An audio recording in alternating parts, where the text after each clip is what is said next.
తెలంగాణలో రాగల 5 రోజుల పాటు ఉరుములు మెరుపులతో కూడిన తేలికపాటి వర్షాలు కురిసే అవకాశం ఉందని హైదరాబాద్ వాతావరణ కేంద్రం వెల్లడించింది.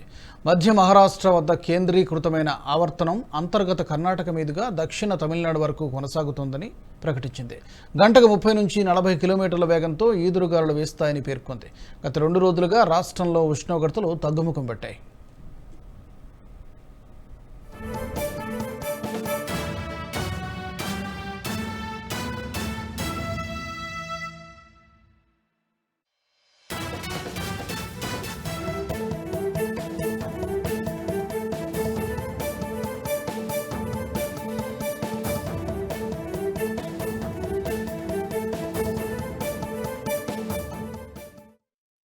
ఈ వీడియో మీకు నచ్చినట్టయితే లైక్ చేయండి, 10 మందికి షేర్ చేయండి. అలాగే కామెంట్ల రూపంలో మీ అభిప్రాయాలను మాతో పంచుకోండి. Nationalist hub group of channels ను సబ్స్క్రైబ్ చేసుకుని తెలుగునాట జాతీయవాద జర్నలిజాన్ని ప్రోత్సహించండి. ఈ వీడియో కింద ఉన్న బెల్ ఐకాన్ పై క్లిక్ చేయడం మర్చిపోవద్దు.